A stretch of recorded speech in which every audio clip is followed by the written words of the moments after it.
Hello everybody, it's the Harbinger. This is Wingspan Asia. It's the open beta thing we are doing here, and let's see what our opening hand is. There's the ISIS bill. That's the only Asia bird we have available to us, so I guess we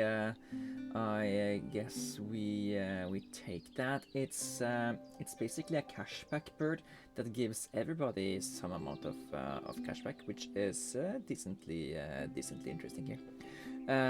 Actually, if we have food web expert here, we or have 4 birds that want that to be a thing. Do we have it? We don't. Of course, we don't have it. It would have been too good for us to have that. Okay. So we probably take the ISIS bill. It's not something I'm very eager about playing ASAP, but it's certainly something we could play. Common Yellowthroat is very decent for letting us look at additional cards in the early game, and I think that is the thing we care about from everything that's available to us here. Says Phoebe would be really good together with these 4 cheapers to get a lot of free eggs early. Like this, we could play the Australian Reed Robber into the Common Yellowthroat, and then the Golden Headed Cistola into the Says Phoebe, and we could do that without laying any eggs, and then this guy would lay us 4 eggs for free. But I don't think that that's a particularly good strategy. We don't have any way to get all the food we need, and yeah, I think this is fine. We kind of want to keep a lot of food for early forest birds, because after we play out this guy, we don't really have as many things we really want to do before anything else. We need to find the cards, and we pick foods we are available to do stuff. I'm going to take the Wildlife Gardener here, which means that we probably kind of want to keep the Says Phoebe. It's a way to double down on the bonus we already get for Wildlife Gardener. So actually taking this isn't the worst thing. I'm gonna discard the cherry here, so we can keep this guy, just because having two things that help us do stuff like this is really good. And I don't think Reed Robber into Common Yellowthroat is necessary, but we could do that. But that relies on us finding a very cheap forest bird to play to take advantage of our setup here. So I think this is okay. Yeah, we play out the Common Yellowthroat first. Yes. There are some interesting birds in the tray here. There's the Asian Emerald Dove that lays 2 eggs on each other bird in this column when played, which could be a nice way to cheat out some eggs early. But we do need something to be in the forest or on the grasslands before we're doing that. I think this is a bird you want to play in the grasslands between birds in the forest and the wetlands, and you want to activate so you can keep going on without having to spend times to lay eggs. Eurasian Tree Creeper: for every 3 eggs in your forest, gain worm or grain from the supply. You may cache up to 2 of them on this bird. So this is a great way to turn eggs in the forest into long-term food income. But I think it's really hard to set it up in a way that you're gonna have a decent payout from it. So I'm not too big on this bird, I think. And we really want something that we can activate over here. It's like, yes, we can put 3 eggs on this guy, and he can get us 1 food every now and then. But then we're wasting a lot of setup time to make this 0-point bird here work. So let's look at some other stuff here. Eurasian Hobby, not it. Red-tailed Hawk, not something I'm too eager about either. Graceful Prina. Discard an egg if you do gain worm from the supply. That seems like a very bad crow. So if you play this, it's basically just because it's a star nest that also is able to get food from the grasslands, but it's a really bad crow. So really bad. Yeah, it's like the ravens gain one food, but this is like a crow that only gains specific food, so that's bad. Asian keel. When another player takes the lay eggs action, this bird lays one egg on another bird with a platform nest. You may go 3 over its limit by using this power. I guess that's useful if the opponent is doing platform, is doing egg stuff. I'm gonna sack the Eurasian hobby here. I just don't think that it's a good bird to play. I guess we could have played it at the end of the game over something like Eurasian Treekeeper, but no, because then it loses anything that's caged, if anything is caged. So this guy is bad because if we play this guy over here, we basically turn a 2-egg habitat into 1 egg, 1 worm habitat, and that's not any improvement at all.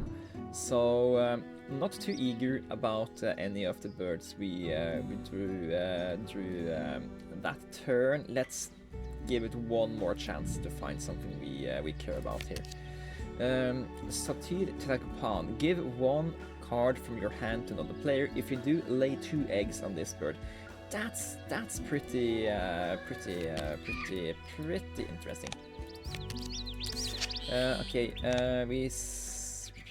we give away we sacrifice the local trick. I don't want to play it. Let's see here. Common tailor bird. Find a contiguous group of birds in preserve that have the same nest type. Lay 1 eggs in each of them. Star nest codes. Yeah. Okay, so this could be interesting, especially since we already have the wildlife gardener thing we want to do, and we have the says feed we want to do. So we might get a lot of those kinds of nested birds like this. But I think we do want to start with the Satyr Perturagopan. It gives us the option to fill up the grasslands with trash, which we kind of want to do, or not trash, but stuff we don't care about activating.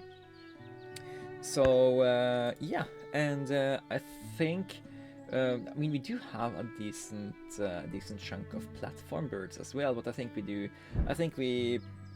play it out with try to make it work with these bowl nests. So for now, let's just grab a few nectars and give a single card to an opponent here, and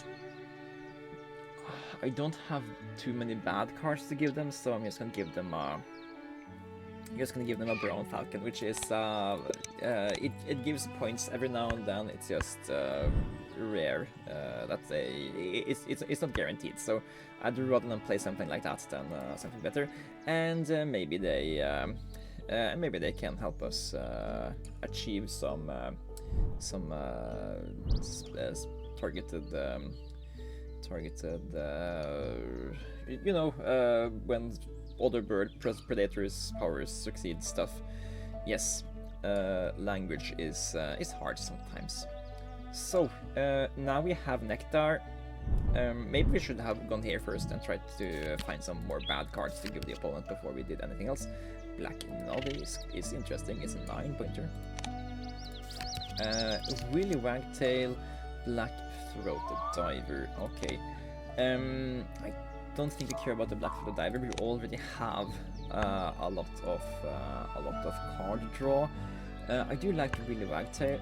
I do like the ability we're gonna have to draw cards before we are gonna give away bad cards. That gives us a use for any amount of bad cards we're getting here.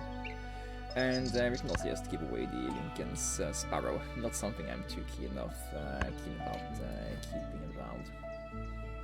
Now, the bad thing I have about having this guy in the forest is that we have a limited amount of cards. We are going to or limited amount of cards we're going to have the possibility to play every time we go through here. So we might not want to activate this guy every time. I actually think we shouldn't give away give away cards unless we are gonna benefit from it. I'm gonna pick up enough food to play the Black Noddy maybe. Or maybe we should prioritize trying to make the connections between the ball nests. Yeah. Let's try to also find the food to play the tailor bird. Sacrifice you and get a worm. And then I'm just going to you know what? I really like the idea of just going a decent chunk in on Wildlife Gardener, Says Phoebe, and the common tailor bird here. We have so much stuff that benefits us from going similar kinds of birds. I'm gonna take the common kingfisher here and just keep it. And I'm going to skip this power this time because we already have enough eggs here. All right. What's in the tray? Nothing we care too much about. Then we're gonna play out the common tailor bird here. I think we are spending some of these foods, but we do need the correct nest types to be in the grasslands. Else there wouldn't be a contiguous group that connects the wetlands and the forest here, which is a reason we could consider playing the graceful arena, actually. But ideally we would play good birds rather than bad birds, so probably I'll hold off on playing this. But let's have just a tiny look in the bird card stack again to see if we get something we really care about. Black stork, lay eggs on each of the birds immediately to the left and the right of this bird. So basically, it lays two eggs if the conditions are right for it. I'm gonna sack the Asian call here. We have drawn a lot of these platform nest birds. I'm just trying to build a game around the ball nests. So please don't hate too much on the luck we are having here. So we need more food to play anything here. I think the kingfisher is an okay play to just get more stuff going. So let's take one of these fish and one of these nectars. And I'm going to just stack some cards because we have so many cards here. Take some more worms, reset the tray, and Plumbus Red Start. Draw a card from the deck and add it to your hand. All other players draw cards from the deck and add it to their hands if the bird has a worm or grain in its costs. Okay, so dependent on what the cost on the bird is, the opponent gets cards. Okay, I'm gonna take this guy. Not gonna give cards to the opponent, so we're gonna skip. And it's the correct ball nest, and that's also like Wheel of Agtai also really helps us to do the game plan we have about just build around that sort of stuff here. So let's do the Plumbus Red Start. Gonna pay with a nectar, and we're gonna eat the Satyrtrapogan's eggs. Then we can go here once more, give away some cards we don't care about, take some food we do care about, and get it going. Let's take 2 more fish because we also want to play the black noddy at the end of the game, probably.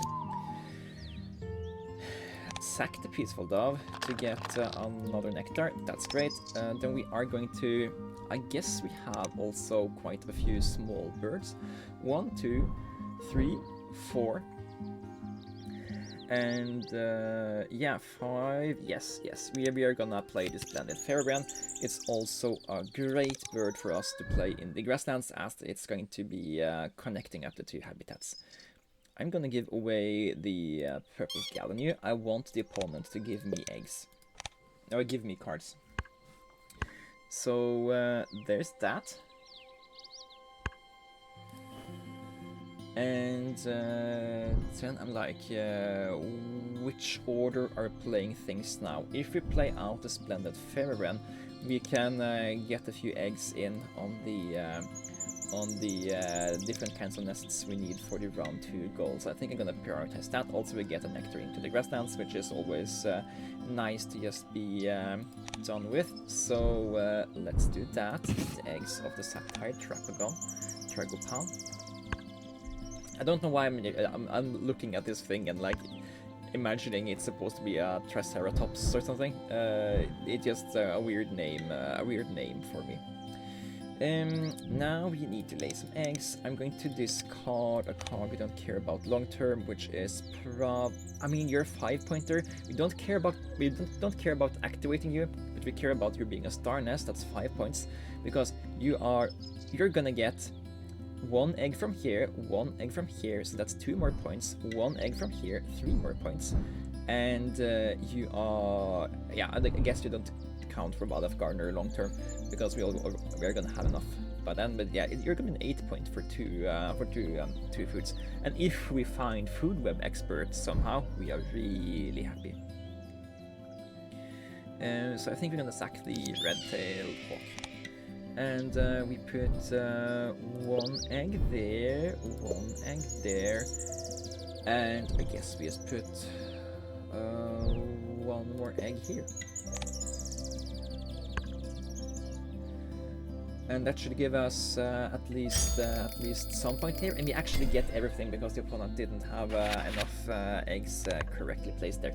So that's basically an 8-point action because we managed to get 3 from eggs and 5 from the round end goal. And those kinds of actions are usually great.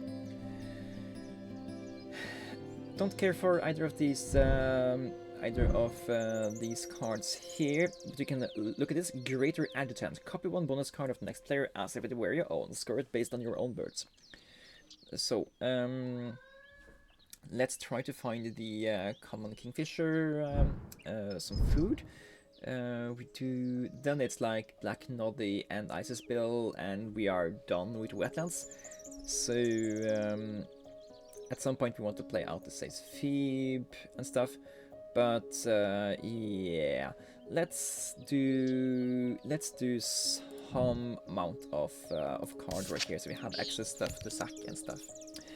Buy a Weaver. Tuck up to 3 cards from your hand behind this bird. If you tuck at least 1 card, lay 1 egg on this bird. This is a great bird. It's basically bush tit on steroids. It costs 1 more food than the bush tit, but it lets you tuck up to 2 cards more, so you can have a much larger amount of point dump into this guy. So maybe we want to play this guy out. Actually, it's a star nest. We can have it in the grasslands to get a lot of value out of this habitat. Yeah, you know, I don't hate the idea of actually playing that guy. Alright, and then we are drawing another card from the deck.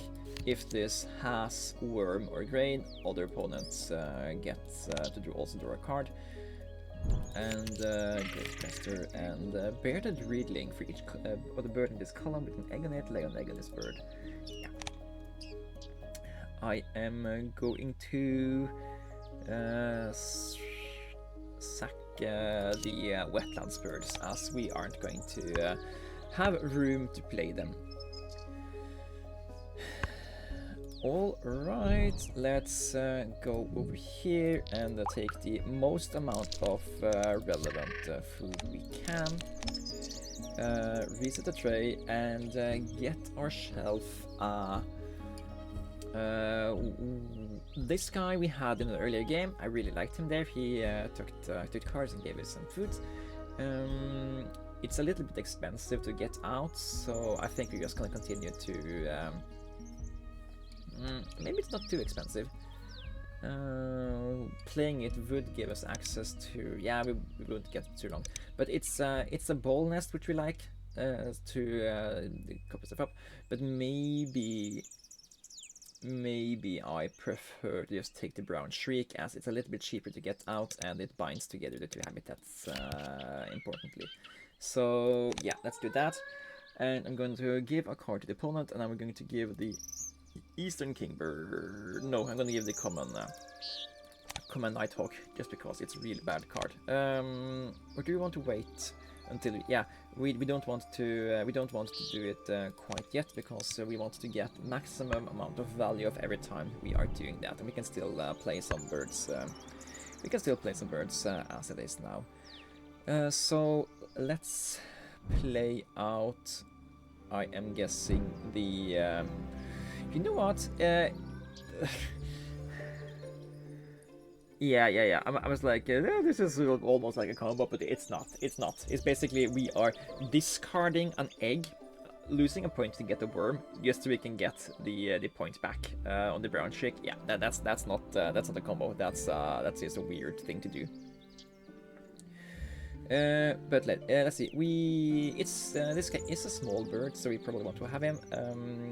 Bunja Weaver is also a great bird. Let's just play out stuff, but we don't have the food for you, so we don't want to do that.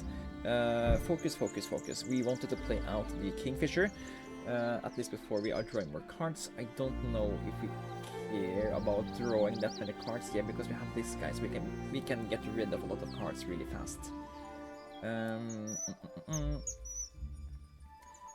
Or maybe we actually want to just set up for actually using this to set up the remainder of our stuff. We could get 6 eggs from him just now. We do need to sack some of these eggs to get back the egg space, so we can utilize the egg space again. There's a few things to actually consider here. Yeah.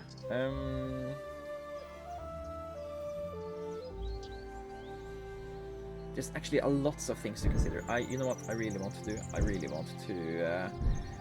wanted to play all of the birds we have, almost.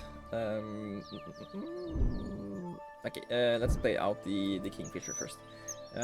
We do this, eat that egg, that way we can draw some more cards. And that's gonna be the final card draw we do. So let's spend the nectar here to take the most amount of cards as we can. Yeah, that's not interesting. Draw a card from the deck. Yes. Rosie Starling, took up the 3 cards. Another one of those wannabe wood main decks. Okay, so the things we want to prioritize now is get eggs into the correct nest types. We can afford to go down here just one more time first. How many nectars can we get rid of, and also play out a bird we kind of want to play out here. So this guy, yes, we can get rid of 3 nectars there, so we can afford to sack some stuff. Yes, pick up the Warbler. It's going to be a great card to give to the opponent. If they activate it, they give us cards. If they play it, they play a 1-point bird really late in the game.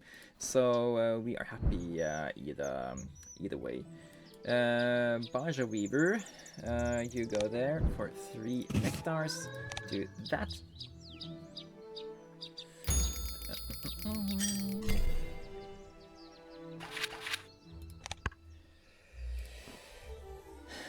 All right.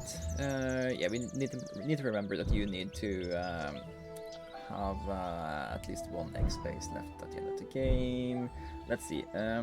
We probably should consider playing the Sace Phoebe pretty soon, because both the Plumbus Redstart and the common Tailorbird would lose egg capacity if we don't spend the eggs we get for free on the Sace Phoebe.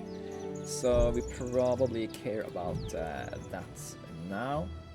Can we play something first? I guess we can play this guy, but we don't really care about playing that guy. Yeah, okay. Let's just accept that we are not gaining a tremendous amount of value from the laying egg here, but I think it's important to try to get as much value as you can here. For each bird in the forest with an egg on it, roll any one dice, choose one type of food rolled, and gain that type of food from the supply. Yes, we take that bird and we give it to the opponent because that's a bad bird, and we hope they play it. Okay, then we are playing the Says Phoebe, and yes, I do realize we have way too many birds on our hand that we can't really do anything with. Lay 8 eggs, which is great. That means we have done Wildlife Gardener. We're gonna get 8 eggs on this guy, and yeah, lots of great stuff are going to happen to us this game. So then I want to play out the Black Nodney, I think. It's just a very high value play here. 9 points, which is great, and then we also get to eat away this egg, eat away that egg, and regain the egg capacity, so they can also get 2 more free eggs at the end of this turn here. And then I think the name of the game is we just lay eggs here. The Baja Weaver is going to run out of egg capacity.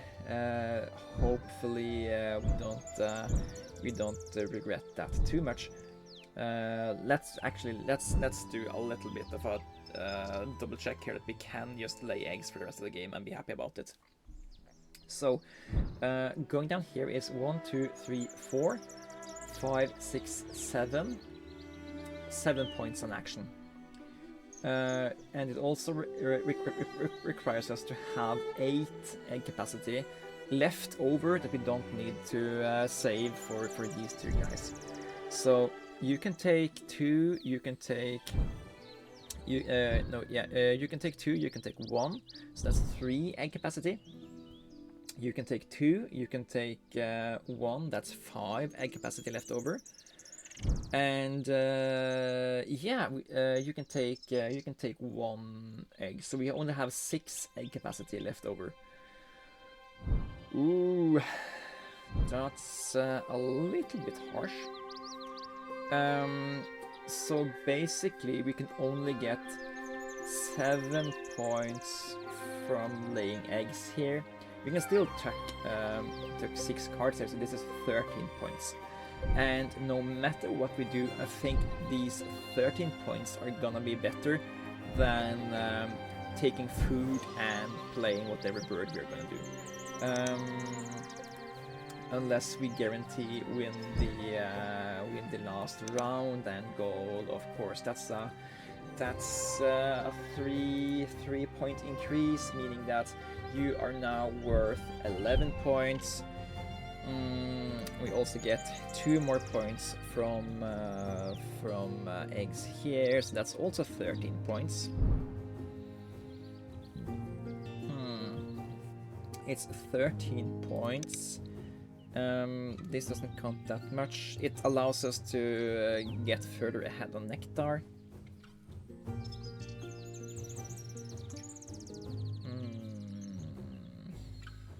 It also only works if the opponent doesn't play more birds with fish or rodent cost, which they very much can do if they so choose. What do we do? Go. I don't like not letting these 2 guys lay their eggs when we have tried to make that happen the entire game. So let's go here. We are kind of heavily relying on there being at least 1 nectar or fish, and then 2 worms, so we can play the Isis bill. If we can't get that, then we are just like, oh, okay. I still think we can just get a decent chunk of points by going here next turn, but we aren't getting the full value. We will die. I think we lose out on a few tucking points here. Let's see what to do here. Okay, we got what we needed. Sack the rock pigeon, take the nectar, take 2 wormy boys. That's enough to play the Isis bill here. then we are... Yeah, there's no way for us to actually play out the Atlantic Puffin instead. So yeah, right. I don't think it is because there's only rodents left in there. Yeah. Then we are gonna give the common grackle to the opponent because we are such a nice person. Oh, it would be really nice to get the ability to play out the Puffin as the final thing, though. That will just very much cement our ability to win the last round and goal there, but it's fine. Let's play out the Isis build.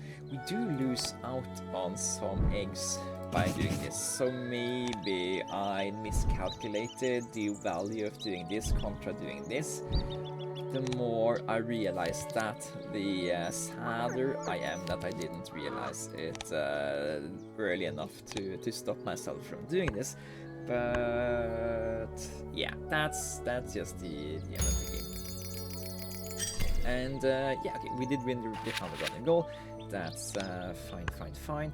And we don't have particularly many points now, but then we are gonna lay 7 eggs here, and then we are gonna lay we're gonna lay 8 eggs here, so that's 15 eggs we get to lay here. And yeah, you know, it's a pretty good game when you can lay 15 eggs at the final 2 actions after the game is done. Don't have a hate for that. We're also gonna get 15 points from the nectar here. So let's see how this game turned out here. We have 44 points here, 51. And there is 70 points, and then we're gonna get some eggs, and we have 94 points, and no tucks, no caged, and that's 109. Not the best score we have ever seen here, but I still think it's nice to say that we can play different kinds of game modes here, because I feel in European expansion you're kinda always forcing yourself to just play one type of engine, and in Oceania it's like mostly about winning the nectar and still building up the same engines as you did in European expansion, but the Asia expansion adds so much more stuff you can do, and I think we shouldn't have played the Badger Weaver if we didn't intend to actually activate it, but that's also something we should have analyzed a little bit more before we played it. But I'm really happy that we could play out build around ball nests thing by having 8 ball nest birds, finishing Wildlife Gardener really easy. Common Tailor Bird, Splendid Fair Wren also helped us out a big deal here. Says Phoebe also giving us big value, so we basically got 22 points just for playing specific nest type birds here. And having enough of these star nests also helped us out winning the 3rd round and goal here. And here is a tiny bug we need to tell them about. It's still the beta, so we don't need to worry too much about that. Should be fixed by the end of launch here. But with that, I'll say thanks again for watching. This has been a Harbinger, and I will continue to post a few more of these games from the beta test. Anyways, thanks for watching. I'll see you guys next time, and take care.